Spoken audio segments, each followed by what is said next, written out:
Hello, welcome to my YouTube channel pharma classes. हम पढ़ रहे हैं फार्मा मार्केटिंग मैनेजमेंट, जिसका हमने मॉड्यूल 5 का चैप्टर 1 दैट इज प्राइसिंग को स्टार्ट किया हुआ है।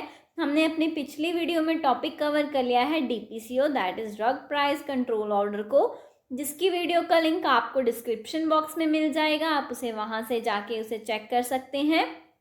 आज हम अपना नेक्स्ट टॉपिक स्टार्ट करेंगे that is NPPA that is national pharmaceutical pricing authority.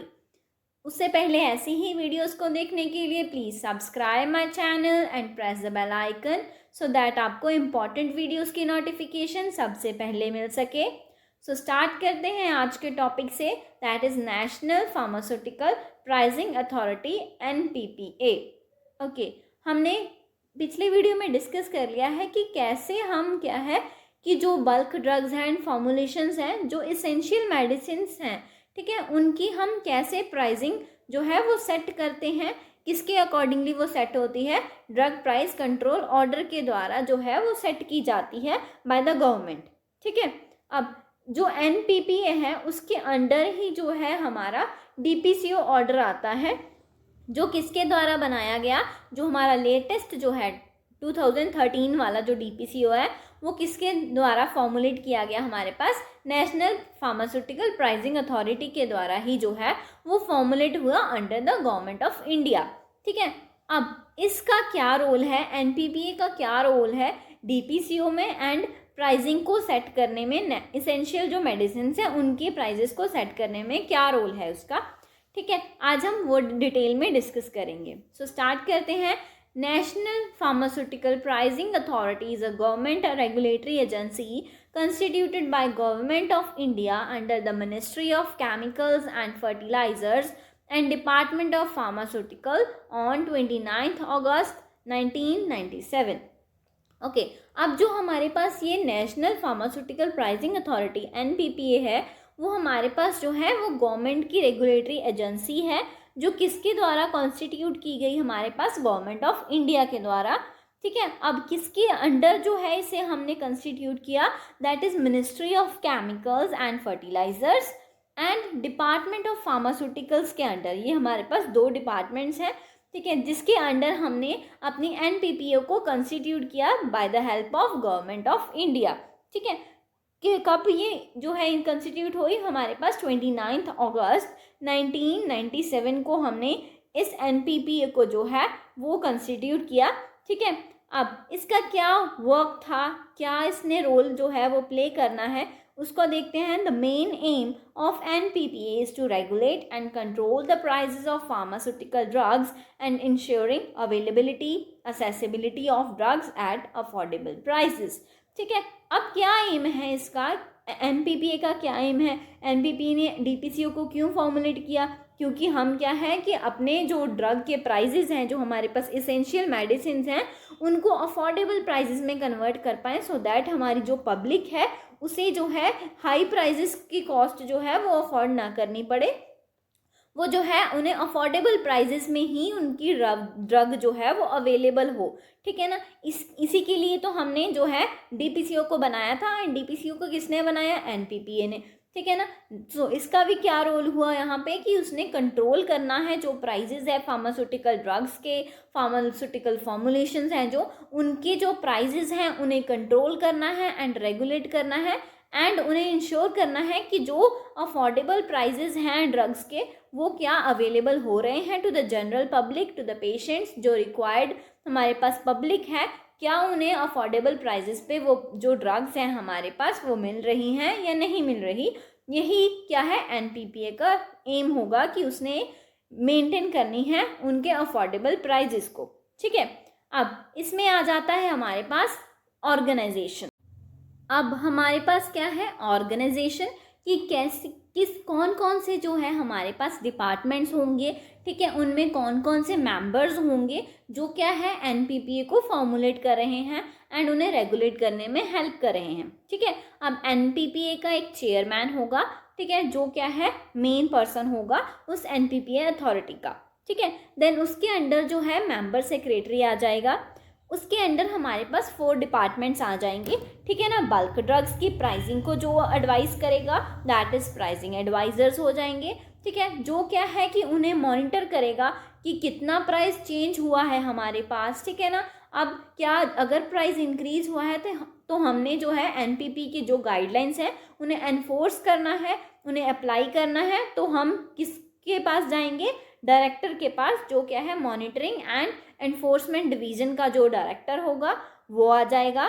Then हमारे पास थर्ड आ जाएगा, जो हमारे पास जो लीगल जो भी अथॉरिटीज़ हैं उनके जो वर्क्स जो हैं वो हैंडल करेगा, दैट इज़ द थर्ड जो पर्सन है हमारे पास, दैट इज़ लीगल डायरेक्टर, ठीक है। देन आगे हमारे पास एडमिन डिवीजन का डायरेक्टर होगा, ठीक है ना। हमारे पास फर्स्ट आ जाता है चेयरमैन, देन चेयरमैन के अंडर मेंबर सेक्रेटरीज होते हैं, उनमें फर्दर 4 डिपार्टमेंट्स के अंडर मेंबर्स होते हैं, ठीक है। फर्स्ट है हमारे पास प्राइसिंग एडवाइज़र। प्राइसिंग एडवाइज़र हमारे पास 2 टाइप्स के हो सकते हैं, दैट इज़ बल्क ड्रग का एडवाइज़र हो सकता है एंड फॉर्मुलेशन ड्रग्स का डायरेक्टर जो है वो हो सकता है, ठीक है। अब हमारे पास सेकंड है जो डायरेक्टर है किसका है, मॉनिटरिंग एंड एनफोर्समेंट डिवीजन का डायरेक्टर होगा। थर्ड हमारे पास डायरेक्टर होगा लीगल डिविजन्स का एंड फोर्थ हमारे पास होगा एडमिन डिवीजन का, ठीक है। ये जो भी सारे मेंबर्स हैं वो एक कंस्टिट्यूट करके एनपीपी की अथॉरिटी को जो रेगुलेट करते हैं एंड मेंटेन करके रखते हैं, ठीक है। ये हो गया हमारा कि ऑर्गेनाइजेशन में कौन कौन से लोग जो हैं वो इंक्लूडेड हैं। अब नेक्स्ट है हमारे पास functions of NPPA, national pharmaceutical pricing authority के कौन कौन से फंक्शंस हैं, वो कैसे रोल जो है वो प्ले करती है, ठीक है, in order to maintain the prices of the pharmaceutical drugs, ठीक है। फर्स्ट है हमारे पास implement and enforce the provisions of DPCO.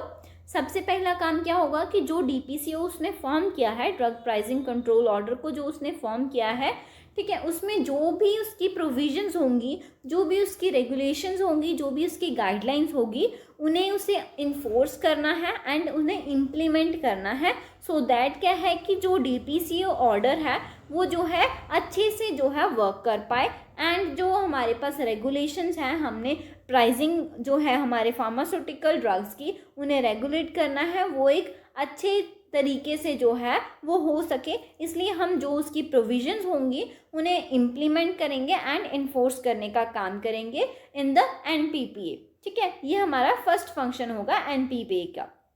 Then second आ गया हमारे पास to give advice to central government on revision of drug policy. अब हमारे पास जो ड्रग की पॉलिसीज़ हैं, ठीक है ना, उसमें क्या आ जाएगा हमारे पास कि उसमें रिवीजन्स होंगी, ईयरली हो जाएंगी, एनुअली हो सकती है, बाई एनुअली हो सकती है, ठीक है ना, उनमें रिवीजन्स की रिक्वायरमेंट होती है। तो एनपीपीए क्या होगा कि एनपीपीए हमें सेंट्रल गवर्नमेंट को एडवाइस करेगा कि कब ज़रूरत है उस ड्रग पॉलिसी को रिवाइज करने की, उस ड्रग पॉलिसी में चेंजेस करने की कब ज़रूरत है। देन वो कौन करेगा, कौन एडवाइस करेगा सेंट्रल गवर्नमेंट को, नेशनल फार्मास्यूटिकल प्राइसिंग अथॉरिटी जो है एनपीपीए, वो सेंट्रल गवर्नमेंट को एडवाइस करेगी कि आप ड्रग पॉलिसी में कुछ रिवीजन लेके आओ, चेंजेस रिक्वायर्ड हैं इस टाइम पे, ठीक है। ये हो गया सेकंड फंक्शन। देन आ गया हमारे पास provide assistance to central government in parliamentary matters related to drug pricing, ठीक है।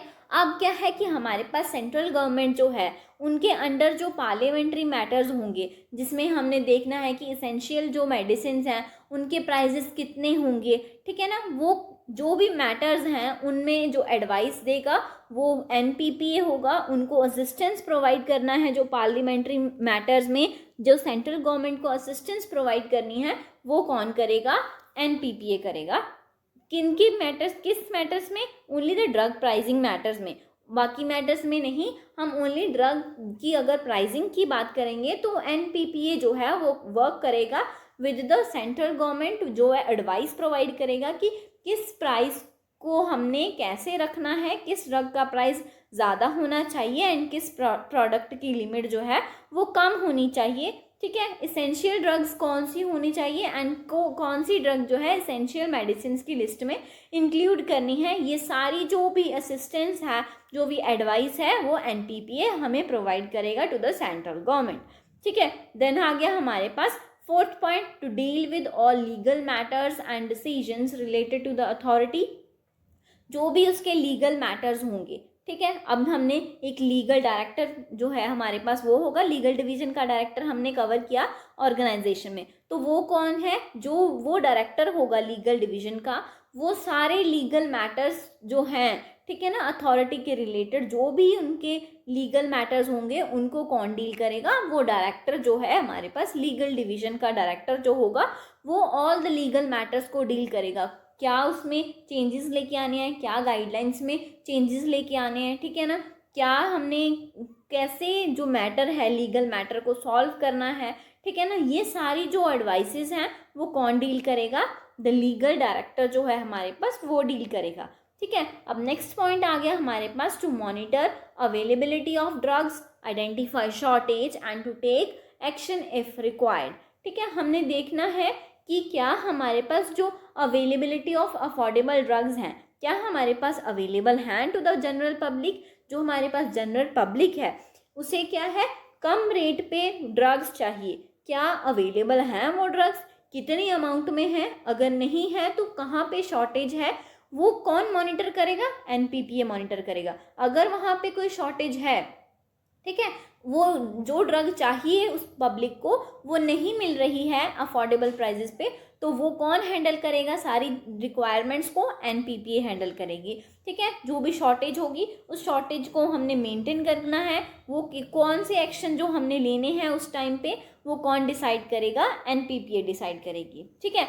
ये हो गया। देन हो गया हमारे पास collection of data on production, export, import, market share, companies profit for bulk drugs. अब जो हमारे पास बल्क ड्रग फॉर्मेशन होती है, ठीक है ना, जो कंपनीज उनकी प्रोडक्शन करती हैं उनका डाटा हमने कलेक्ट करना है, जो एनपीपी होगी उसने कौन कौन सा डाटा कलेक्ट करना है, जो बल्क ड्रग्स जो कंपनीज पर जो है बना रही हैं, ठीक है, वो उनके प्रोडक्शन का डाटा वो कलेक्ट करेंगी, कितनी वो मेडिसिन एक्सपोर्ट हो रही हैं हमारी कंट्री से, ठीक है, कितनी बाहर से हमारी कंट्री में ड्रग्स वो आ रही हैं, जो इम्पोर्ट ड्रग्स होंगी वो इंक्लूड होंगी। देन क्या है, वो कंपनीज कितना मार्केट शेयर जो है वो ले रही है, ठीक है ना, कंपनी को कितना प्रॉफिट हो रहा है, ये सारा डाटा जो कलेक्ट करेगी एनपीपीए कलेक्ट करेगी, उसके अकॉर्डिंगली जो है जो कंपनी वो ड्रग फॉर्मुलेट करेगी उसके अकॉर्डिंगली जो है वो एनपीपीए डीपीसीओ के अंडर उस ड्रग को प्राइस कर देगी, सेट कर देगी उसका प्राइस, ठीक है। अब देन आ गया to appoint staffs officers as per norms and rules by government. अब क्या है, जो डीपीसीए के अंडर जो हमारे पास मेंबर्स होंगे, ठीक है ना, स्टाफ होगा हमारा, एनपीपी के अंडर जो ऑर्गेनाइजेशन है, ठीक है, जो चेयरमैन होगा किसके अकॉर्डिंगली जो स्टाफ को अपॉइंट करेगा, जो क्या है गवर्नमेंट के द्वारा जो हमारे पास रूल्स एंड गाइडलाइंस हैं उनके अकॉर्डिंगली कि क्या क्वालिफिकेशन चाहिए, ठीक है, उसको कितना एक्सपीरियंस होना चाहिए, उसके अकॉर्डिंगली जो है कि एनपीपीए ने अपने स्टाफ को अपॉइंट करना है, डीपीसीओ के जो स्टाफ है उसे अपॉइंट करना है, जो स्टाफ अपॉइंट करने का काम भी किसका होगा, एनपीपीए का, बट किसके अंडर करना है उसने, जो भी गवर्नमेंट के द्वारा रूल्स एंड नॉर्म्स बनाए गए हैं उनके अंडर रह के ही जो है वो अपना स्टाफ जो है वो अपॉइंट करेगी, ठीक है। ये हमने कवर कर लिए कि कौन कौन से उसके फंक्शंस हैं। उसका मेन फंक्शन ये होगा कि जो भी ड्रग रिलेटेड जो भी मैटर्स हैं, ठीक है, उनमें उसने सेंट्रल गवर्नमेंट को एडवाइस प्रोवाइड करनी है, ठीक है, क्या वो ड्रग अवेलेबल है जनरल पब्लिक को, अगर नहीं है तो कब कैसे प्रोवाइड करनी है, कितनी प्रोवाइड करनी है, कहाँ पे प्रोवाइड करनी है, ये सारा काम जो है वो एनपीपीए का होगा, ठीक है। अब कौन कौन सी ड्रग्स जो है वो कंपनीज फॉर्मुलेट कर रही हैं, ठीक है, उनमें वो कितना प्रॉफिट ले रही हैं, ये ना हो कि वो प्रॉफिट ज़्यादा ले रही हो एंड जिसके कारण ड्रग का प्राइस ज़्यादा हो जाए, ठीक है, ये सारे पॉइंट्स को जो है वो कौन कवर करेगा, एनपीपीए कवर करेगी, ठीक है।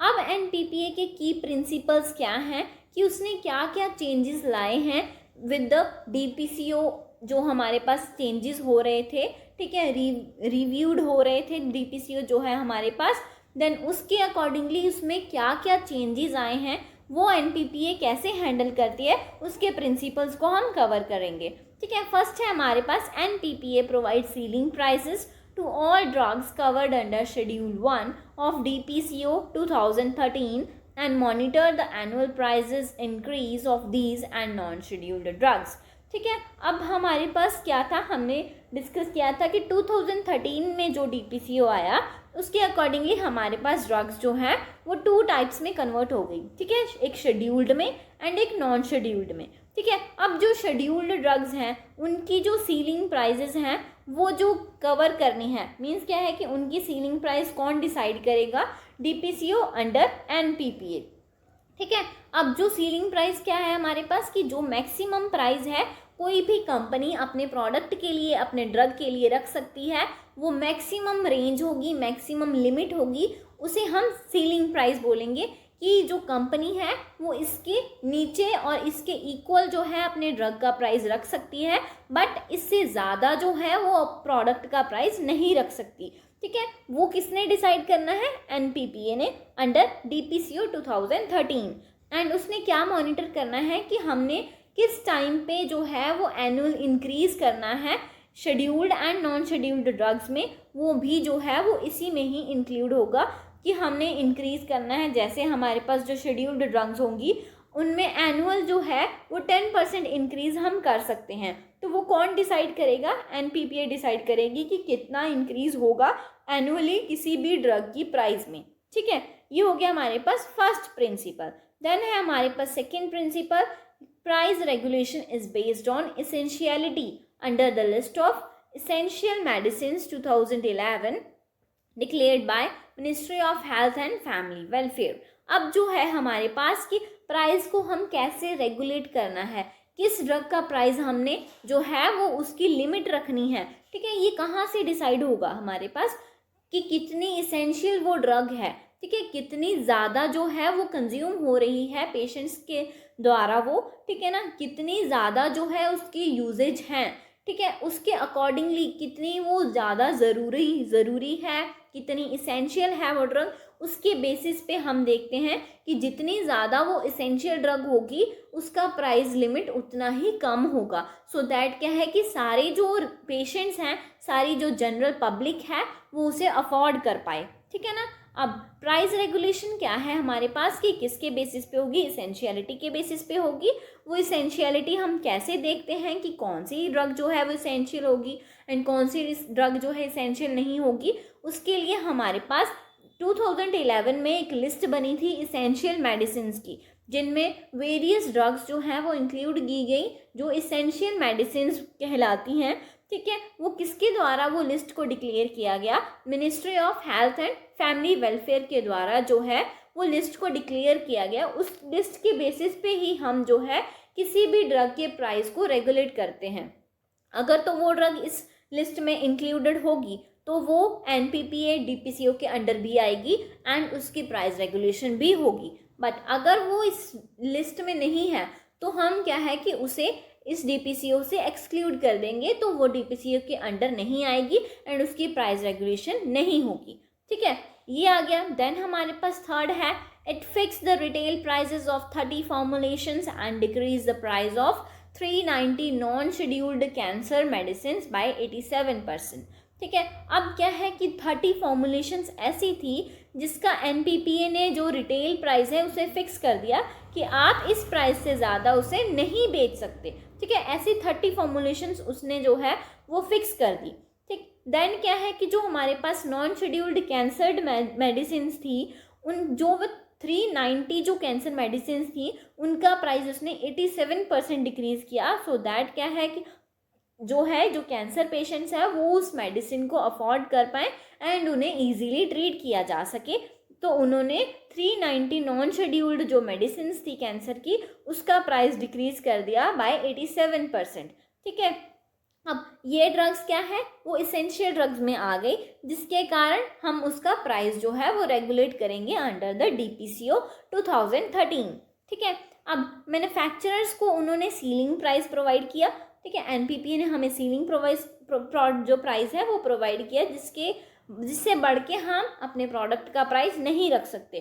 तो अब मैन्युफैक्चरर्स जो है उन्हें सीलिंग प्राइस प्रोवाइड कर दिया NPPA ने कि आप इससे नीचे जो दिल करता है वो रख सकते हो, ठीक है, इसके इक्वल रख सकते हो बट इसके ऊपर नहीं जा सकते। तो manufacturers are free to put any price of the product equal to और below to the ceiling price, ठीक है। इक्वल हो सकता है एंड बिलो हो सकता है, बट हाई नहीं हो सकता इस सीलिंग प्राइस से। तो वो मैन्युफैक्चरर्स को उन्होंने फ्रीली कह दिया कि आप इसके इक्वल रख सकते हो एंड इसके नीचे जो भी रेंज है आप वो रख सकते हो, बट आप इससे हाई जो है वो नहीं कर सकते।